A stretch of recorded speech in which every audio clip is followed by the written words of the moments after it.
Hello everybody, welcome back to another Blues and Boogie Woogie beginners piano lesson with me, Will Blake. Sorry it's been a couple of weeks since the last upload, but hopefully it's given you lots of time to practice the stuff from lessons 5 and 6 and all the ones before that.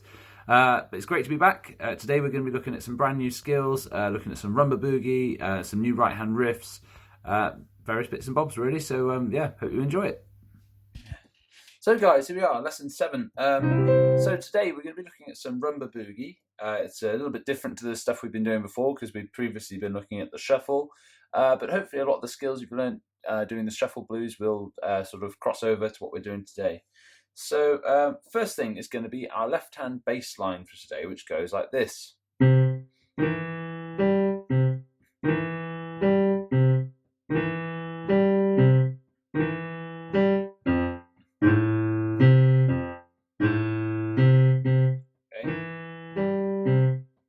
So still sticking to that 12 bar structure that we've been looking at before, and still in the key of C, just to keep things simple. Alright, so it's the key of C, it's nice and straightforward. The notes we're going to use for this bass line are C with our little finger, and then we're going to play E flat and E with our middle finger. So what we're going to do is we're going to slide it, okay, and then we're going to play the G with our thumb. Alright, so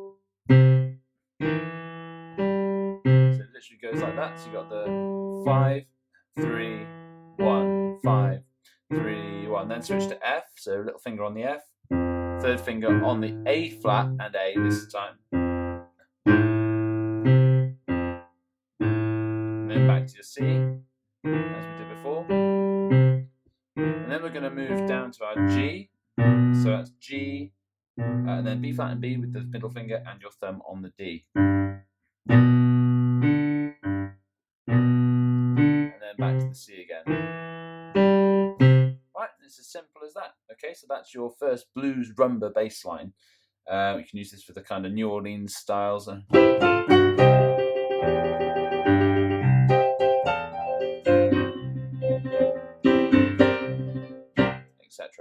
Okay, it's quite a traditional blues form.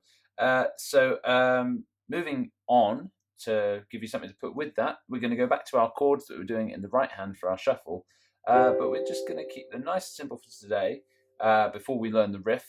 So the rhythm to go with this bass line is just going to be 1, 2, 3, 4, 5, 6, 7, 8. 1, 2, 3, 4, 5, 6, 7, 8. 1, 2, 3, 4, 5, 6, 7, 8.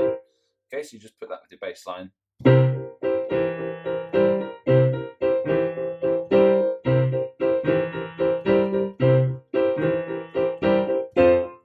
So just switching to your F major chord there in the right hand. And back to your C. As you'll see, I'm actually playing a C7, so I've got my thumb on the E, second finger on the G, fourth finger on the B flat, and little finger on the C. Okay, so I'm going. Gives you that slightly bluesier sound that you get with the 7th chord. So we're switching to the F, which is just a basic F major there, F, A, and C. Back to the C. And then we're going to play what I call a rootless G, because it's a G chord, but without the G. So you've got a little finger on D, a third finger on B, and your thumb actually on F. So it creates this nice G7 sound, because we're playing the G in our left hand. So you get the... Okay, so let me show you that one more time. And then back to our C7. So that's your first task for today's lesson, is to get that right hand rhythm going with your left hand bass line. All right, so probably worth spending a good half an hour just doing the bass line on its own, then spend another half hour or so on putting the rhythm in with the left hand. But once you've achieved that, we're going to look at a new riff. So I'm going to show you the rhythm part one more time.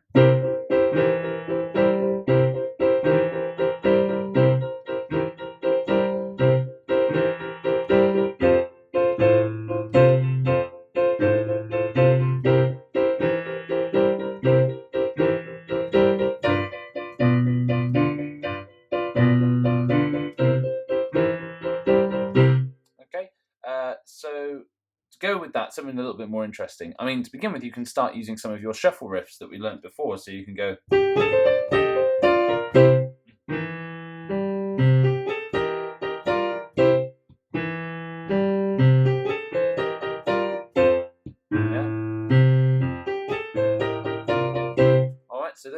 chords we did in lesson 6, so you could put those with it. Or there's the one from lesson 5 that we looked at, which was the little blues riff. So you just kind of flatten that out and make it a nice straight rhythm. So you're going to go.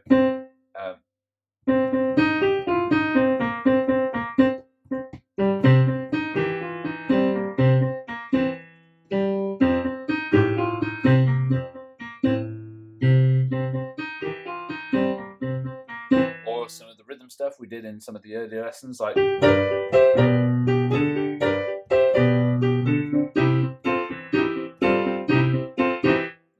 So those are your riffs from previous lessons, which you can try putting with this new bass line. But today we're going to learn a new one, which I know I've mentioned a couple of times. So here it is. It's going to go like this.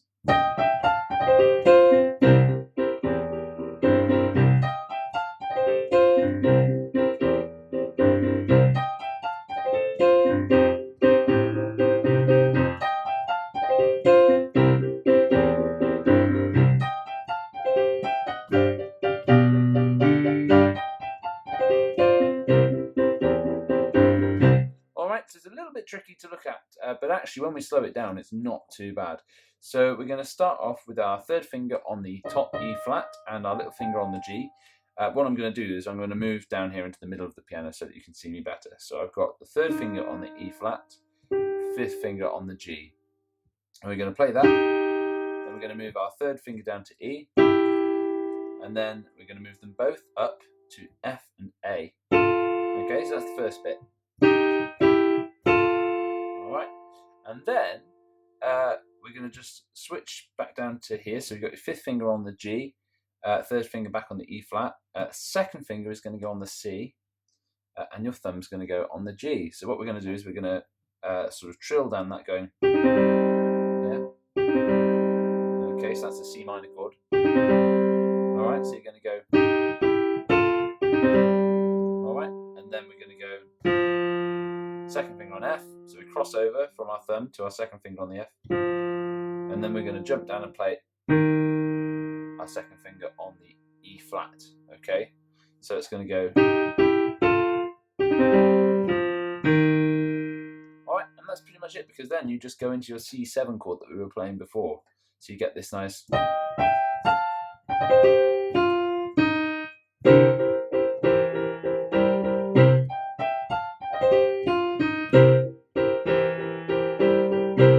Let me show you that again a bit slower. So that's 3 and 5 on the G and the E flat again.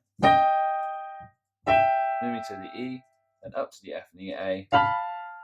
Then spreading out for our C minor chord. Over with our second finger to the F. And then jump it again to the E flat. And then you just play your C7 chord.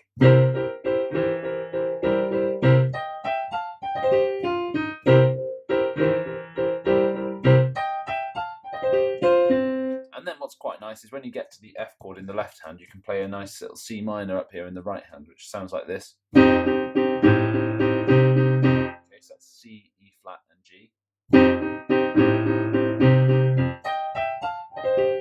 Then back to your C7.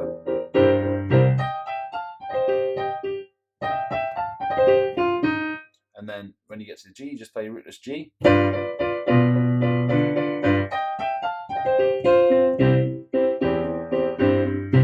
Show you that one more time.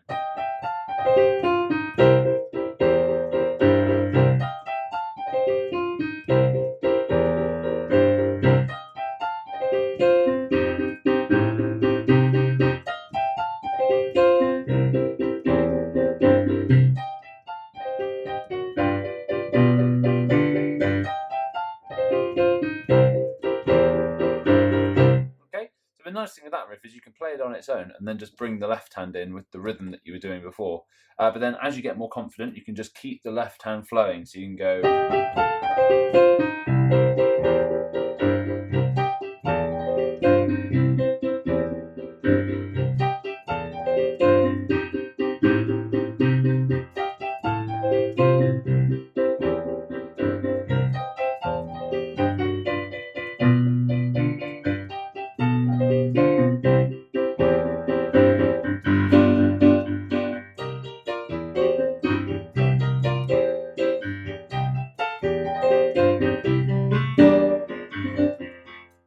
So you can start mixing up all the different riffs that you've been learning so far and creating your own boogie woogie New Orleans style compositions in the rumba boogie style. Okay, so yeah, I hope you've enjoyed that, guys. That's hopefully a brand new skill for you to practice. Should keep you busy for another week or so before lesson 8.